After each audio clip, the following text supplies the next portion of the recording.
I want to talk a little bit about simplifying fractions and ratios.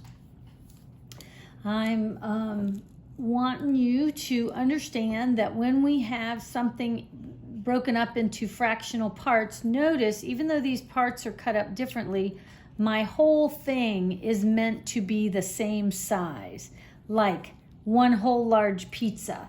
It could be a cheese pizza cut into 4 pieces, and I could also have a pepperoni pizza cut into 12 pieces.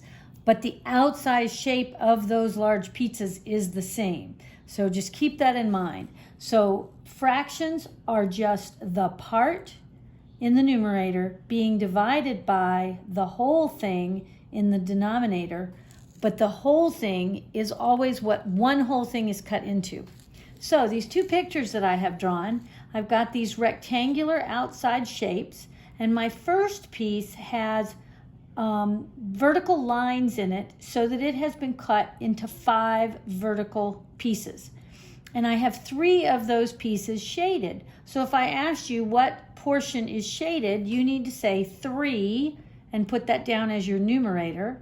And then you would count the number of pieces altogether in that rectangle, and there were 5 of them, so that goes on the bottom.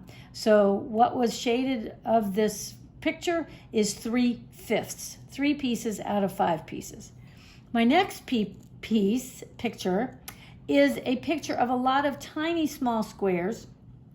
First, they were cut into 5 vertical shapes, and then the 2 horizontal lines were drawn. So if I count all of the tiny squares, there are 15 of those. So that would be my denominator. But when I count the pieces that I have shaded, I have 9 of those shaded. That goes in the numerator. So this next picture is actually 9/15. Well, what we want to be able to do is determine whether these 2 fractions are equivalent or not, meaning equal or not. And I will either equivalent fractions name the same number, and to be sure whether or not they're equivalent, you will either need to multiply or to divide the numerator and the denominator by the same number. And that means you're looking for a common factor. Now, the 3/5, I can't divide it by anything because it's already in its simplest term. So I'm going to leave it alone for a few minutes, but I'm going to look at my fraction, the 9/15. And is there anything, according to what we've learned about prime numbers or our divisibility rules, is there a number that would divide evenly into 9 and into the 15? Well, when I look at the 15, I know immediately that it is divisible by 5 because it ends in a 5. But the 9 is not divisible by 5, so I need to think about something else. But I do know that the 9 is divisible by 3. So let me look at the number 15. And if I didn't know my multiplication facts, I could add these digits together, and 1 plus 5 is 6, and 6 is a multiple of 3, so that is telling me that 3, in fact, would go into 15 evenly. I don't yet know how many times I would have to do the math. But now I can come back to my fraction, and I can divide by 9 by 3, and I can get an answer of 3 in the numerator. And then I can take my 15 and also divide it by 3, and I can get a 5 for the denominator. That gives me 3/5. So it's telling me that, in fact, my 2 pictures are equivalent. Even though I had 9/15 that seemed like they were smaller pieces, but because I had 9 of them out of the 15, I still have 3/5 of the whole shape. And notice that I divided the numerator by 3 and I divided the denominator by 3. So I was dividing by 3/3. And I can only do that when both the numerator and the denominator are the same, because 3/3 is the number 1. So 9/15 divided by 1 is still 9/15, even though it may look different. I didn't change its value. So now let's go down and we'll look at this new fraction. I have 5 in the numerator and 6 in the denominator, and then it says equals something in the numerator and a number 18 in the denominator. Well, we need to find a number that goes in the numerator that is going to make these two things equivalent, because by this equal sign, they're telling me they should be.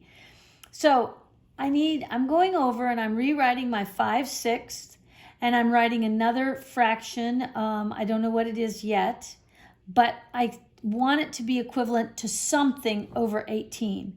Well, what did we do to the 6 to get it to become 18? We actually multiplied. We multiplied by 3.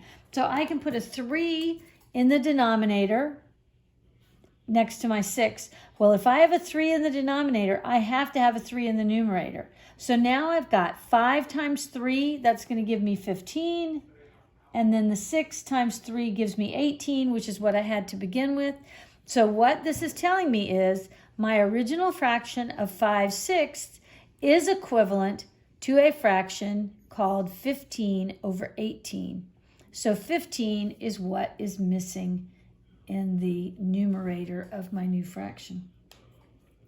To simplify a fraction, you divide the numerator and the denominator by the same number. Well, right now we've been, on this last example, we multiplied. So if I want to simplify, I need to do division. So I've got a fraction of 9 over 21. I want to find a number that will divide evenly into both of them. Well, the number 9 is only divisible by 1, 9, and the number 3. So I know that 9 is not going evenly into 21, but I do know that 3 does. So I am dividing this fraction by 3 over 3, which gives me an equivalent fraction of 3 over 7, or 3/7. Now I'll look at this fraction, 12 over 13, and they want me to simplify it. But as I look at it, here is a prime number in the bottom, 13. That means it does not have any other factors except the factor 1 and the number 13. Well, I don't have 13 in the top, so I cannot reduce or simplify this fraction. So it is already in its simplest terms. So that's when it's handy to understand some of these some of these prime numbers.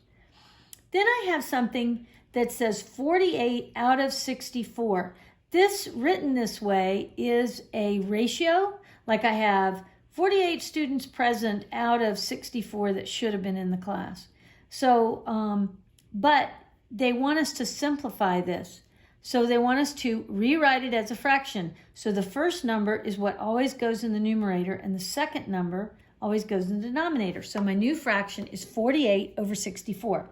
And now I need to start dividing it by something. Well, if I'm really good at my multiplication facts, I might see that the number 8 goes into both of those. But I'm not so good, but I'm good at my rules, and I can see they're both even, so I'm going to divide them both by the number 2, because my rule tells me that 2 goes into them because they're both even. So when I do 48 divided by 2, I get 24, and 64 divided by 2, I get 32. So they're both even again. I'm going to do it again, and I'll get 12 over 16. And I can do it again, so I'm going to get 6 over 8. And I can do it again, and I can finally get to 3/4. And 3/4 will not go any lower. It cannot be simplified anymore. So this is my simplest terms. And so now you can see that 3 out of 4 students are in my class on that particular day. Also, if they wanted to say, what was your largest common factor? What was the largest number you divided by?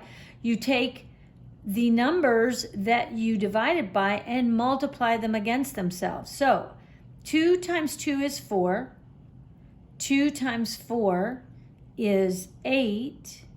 And 2 times 8 is 16. So I ultimately divided 48 by 16 and got 3, and 64 divided by 16 gave me 4. I definitely do not know my multiplication facts that high, but this is why you've got to start memorizing those things, so you'll know these basic ones, and you can just work them down from there and still find the greatest common multiple, which is the greatest common factor that both of those numbers had in common.